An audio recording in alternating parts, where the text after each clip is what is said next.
No, the Campi Flegrei is not about to erupt, nor it is even getting close to an eruption.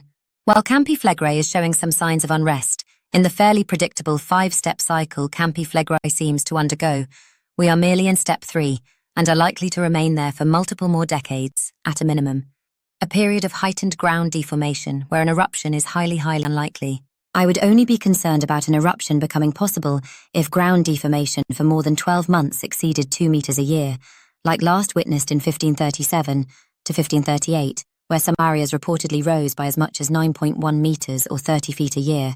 For reference, the ground only rose by 17 centimeters during the last year.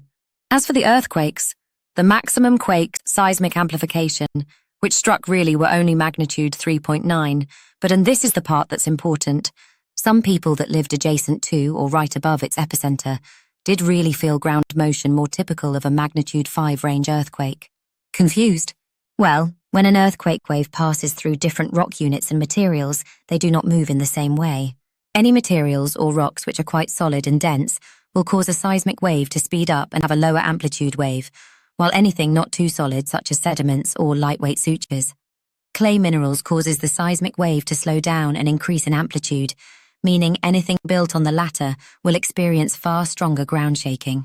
And this is exactly what occurred here when a magnitude 3.9 quake struck just before midnight local time on February the 16th, 2025, since it struck in close proximity to the Solfatara site, where abundant, harder rock since its formation, 800 years ago, has experienced hydrothermal alteration and been replaced with less dense clay minerals, such as smectite and amorphous silica.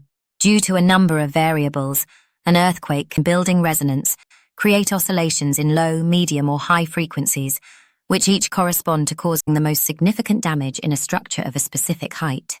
This is known as building resonance. In the case of the 3.9 quake, its most significant energy was at about 2.3 Hz, which would most affect approximately 3-story buildings.